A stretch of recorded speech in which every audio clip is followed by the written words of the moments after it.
Hello students, I hope you all are excited for our new lecture. Today we are going to discuss the poem Virtue by George Herbert. Overview of the poem. The poem reflects on the impermanence of life and the enduring quality of virtue.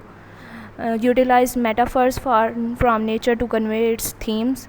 ये जो poem है हमें nature की impermanence यानी कि जो nature है वो फ़ानी है, ये सारी चीज़ें एक ना एक दिन ख़त्म हो जानी हैं और जो वर्चू यानी हमारी जो गुड डीड्स हैं, हमारे अच्छे काम हैं, सिर्फ वही ज़िंदा रहने हैं, उन्हीं का हमें फ़ायदा होने वाला है।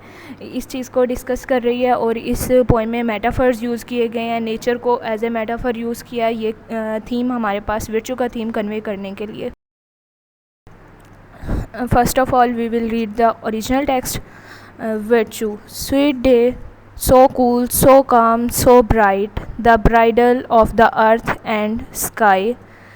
स्वीट डेज़ जो है वो बहुत ज़्यादा कूल काम और ब्राइट है और एज ए ब्राइड वर्क कर रहा है अर्थ और स्काई के दरमियान। मीन्स यहाँ पे राइटर ने डे को एज ए हारमोनियस यूज़ किया। हारमोनियस मीन्स के जैसे फैमिली का रिलेशन होता है हस्बैंड वाइफ का, इसी तरह अर्थ और स्काई के दरमियान एक जो ब्राइडल का रोल प्ले कर रहा है एक sweet day. The dew shall weep thy fall tonight for thou must die. जो ड्यू यानी शबनम होती है वो रोएगी, रो रही है किस लिए, क्योंकि जो दिन है स्वीट दिन है वो भी ख़त्म हो जाना है। फार दो मस्ट डाई, दाई दो ये जो है मिडल इंग्लिश से ये वर्ड लिए गए हैं। दाई का मतलब होता है यू एंड दो मतलब यूअर, कि शबनम भी दिन के ख़त्म होने पर रोती है क्योंकि दिन ने भी स्वीट डे ने भी एक ख़त्म हो जाना है। एक टाइम आना है जब दिन ख़त्म हो जाएगा और वो रात में कन्वर्ट हो जाएगा। यहाँ पे राइटर ने पर्सोनिफिकेशन भी यूज़ की है। नेक्स्ट हम लिटरेरी डिवाइसेस में ये डिस्कस करेंगे, metaphor, personification, repetition, literary devices को डिस्कस करेंगे। Sweet rose whose hue angry and brave bids the rash gazers wipe his eyes. Sweet rose जो होते हैं वो और उनकी एंगर ह्यू मींस कलर, उनका जो कलर एंगर और ब्रेव से फुल होता है, मींस के उसकी स्ट्रेंथ यहाँ पे बताई जा रही है और क्वालिटी बताई जा रही है स्वीट रोज़ की।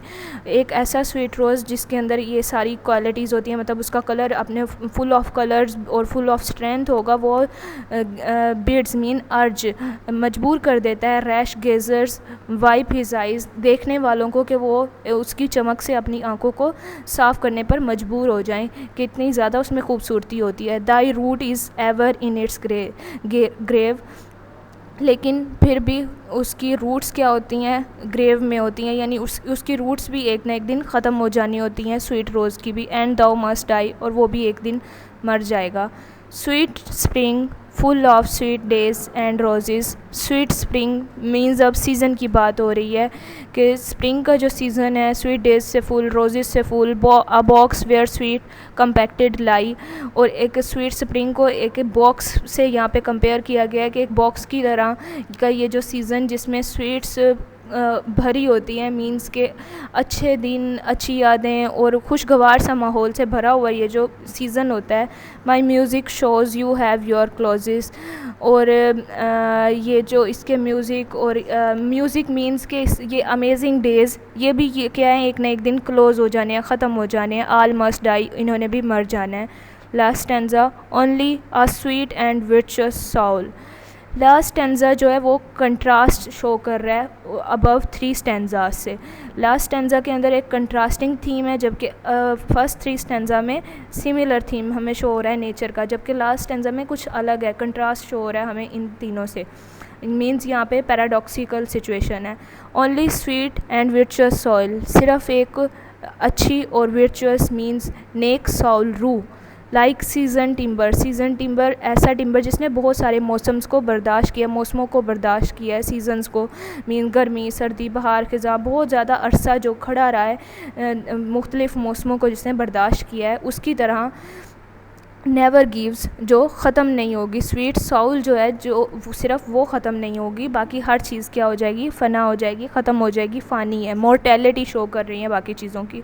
But though the whole world turn to coal, लेकिन बाकी सारा वर्ल्ड क्या है, कोयले में तब्दील हो जाएगा, खाक हो जाएगा। देन चीफली लीव्स, तो तब जो ज़िंदा रहेगी वो विर्चुअस साउल होगी हमारी। Literary devices and figurative language techniques used in this poem. Metaphor. The poem contains metaphorical language to compare the abstract concept of concrete objects. For example, sweet day, so cool, so calm, so bright, compares a pleasant day to the harmonious union of a bride and groom. के sweet days को यहाँ पे as a metaphor use किया है bride and groom के लिए। Sweet roses whose hue anger and brave, यहाँ पे एंगर और ब्रेव में मेटाफर को यूज़ किया गया। Compare the roses colour and qualities to those of courageous and fierce person. Sweet rose की ये जो एंगर और ब्रेव और उसके कलर को एंग्री और ब्रेव बोला गया, वो किसी पर्सन की क्वालिटीज़ के लिए यहाँ पे मेटाफर यूज़ किया। Personification means attribute human characteristics to non human entities, means के इंसानों वाली जो खासियत या जानदारों वाली खासियत किसी बेजान चीज़ को दे देना, इसको पर्सोनिफिकेशन बोलते हैं। The dew shall weep thy fall tonight, first stanza में हमने देखा कि वहाँ पे लिखा हुआ था the dew shall weep thy fall tonight, के शबनम भी रोएगी तुम जब ख़त्म हो जाओगे। दिन के बारे में बोला जा रहा था कि दिन जब नाइट में कन्वर्ट हो जाएगा, तो वो जो शबनम का रोना है वो वहाँ पे पर्सोनिफिकेशन यूज़ की है। इसके अलावा the root is ever in its grave, जब रोज़ेज़ की बात की जा रही थी तो वहाँ पे बोला गया है कि रोज़ेज़ की जो रूट्स हैं वो हमेशा ग्रेव में यानी कब्र में होती हैं, ज़मीन के अंदर होती हैं। तो वहाँ पे ग्रेव के अंदर कौन जाते हैं, जानदार ह्यूमन जाता है ना, जब उसे वो ख़त्म हो जाता है उसे दफनाया जाता है। तो यहाँ पे रूट के लिए ये वर्ड यूज़ किया गया है, ह्यूमन वाली करेक्टरिस्टिक्स नॉन ह्यूमन को दी गई हैं, तो यहाँ पे पर्सोनिफिकेशन यूज़ हुई है। नेक्स्ट है alliteration. Alliteration is the repetition of consonant sounds at the beginning of the words. For example, sweet days, so cool, so calm, so bright, sweet spring full of sweet days and roses. इसमें और भी alliteration use की है, ये just मैंने कुछ लिए हैं इसमें से। फॉर एग्जांपल लाइंस यहाँ पे कोट की हैं। आप नेक्स्ट जब उसे ओरिजिनल टेक्स्ट को गौर से रीड करेंगे तो आपको और भी इसमें एग्जांपल्स मिल जाएंगी एलिट्रेशन की, पर्सोनिफिकेशन की, मेटाफर। नेक्स्ट है इमेजरी। इमेजरी बोलते हैं कि पोइट ने ऐसे वर्ड्स या फ्रेजेस, लाइंस का यूज़ करता है जिसको पढ़ने के बाद हमारी माइंड में एक इमेज क्रिएट हो जाता है। The poem uses vivid imagery to create sensory experience for the reader. Sweet day, so cool, so calm, so bright, sweet spring full of sweet days and roses, like season timber never gives. Repetition. The repetition of certain words or phrases in the poem add emphasis and create a rhythmic effect. बार बार कुछ words का repeat होना poem में हमारे attention develop करता है, उस कॉन्सेप्ट की तरफ एम्फेसाइज कर रहा है, ज़ोर दे रहा होता है पोइट किसी बात की तरफ। यहाँ रिथमिक इफ़ेक्ट क्रिएट यानी लिरिकल, एक जैसे म्यूज़िक होता है उस तरह लय उसमें बनाने के लिए ये रेपिटिशन का यूज़ करता है पोइट। जैसे स्वीट यहाँ पे रिपीट किया गया है इस पोइम के अंदर, उसके बाद हर स्टैंजा के बाद एंड दो मस्ट डाई फ्रेज़ यूज़ की गई है, रेपिटिशन। लास्ट वन है paradox. Paradox means contradictory statement, तो ऐसी लाइंस जिसमें कंट्रास्ट व्यू दिए गए होते हैं बिल्कुल साथ साथ। The poem contain paradoxical statement that appear contradictory and रिवेल deeper truth. For example, only a sweet and virtuous soul like seasoned timber never gives, suggests that the virtuous soul like well-aged wood withstands the test of time and remain strong. Next, themes and messages. The transient nature of life and the inevitability of death, the enduring value and significance of virtuous soul, nature as a reflection of life's impermanence and eternal nature of virtue. At the end, we will conclude this poem in these points. The poem Virtue by George Herbert explored the transient nature of life and enduring value of virtue.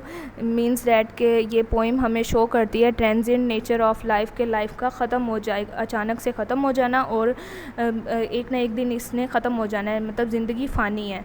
और nature की हमें enduring value, कभी ना ख़त्म होने वाली value के बारे में गाइड करती है। Through the metaphors from nature the poem highlights the inevitability of death and the impermanence of worldly things.